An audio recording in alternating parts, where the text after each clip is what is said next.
Hello, and welcome to Donna Parsons Pilates. I'm here to present the deeper technical aspects of the Pilates method to help facilitate a better outcome for your Pilates practice. In this video, we'll take a closer look at footwork on the reformer. In an organized system of physical conditioning, there's an order to the sequence of exercises.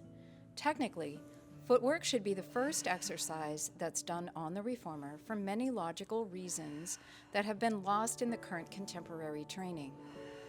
We have 4 foot positions, starting with a small turnout, followed by a wrapped position, then heels on the bar, and finally the releve or half-toe position that takes us into the heel stretches, working up flexibility and strength in the Achilles tendon, alignment of the ankles, and mobility of the feet. Our feet are the most neglected part of our bodies, and yet they provide the real estate that grounds us into the earth. This small area on the bottom of our feet that actually touches the ground contains our entire bodies. The miracle of walking upright in gravity and balancing the entire body into our feet is truly magnificent. Even though the name footwork implies that we're concentrating on the feet, we're actually working the full body. This is the answer to the question, why is the footwork so important to start any reformer sequence? Because we're laying on our backs, we're able to feel the entire back line of the body into the carriage. At every level of the core, from the top of the head to the base of the spine and into the tailbone, we're stabilizing and engaging every muscle in the core. This includes the back of the head pressed into the headrest, the upper back into the shoulder blades, the backs of the arms, including the triceps, forearm, palms of the hands, and fingers, all pressed flat into the carriage, while the rib cage draws down toward the spine and the pelvis is held in a neutral position with the lumbar spine in its natural extended curve. That's a lot to think about. This is where we learn to use the correct muscles for the generation of true power from the legs against a neutral and stable pelvis, as well as the correct alignment of the head, shoulders, and rib cage.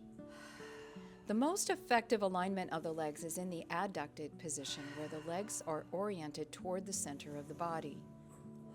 We can feel the inward pull toward the midline in order to activate the deep core stabilizers. When we press the carriage away with our feet held in the correct position, we're always initiating the movement from the hips.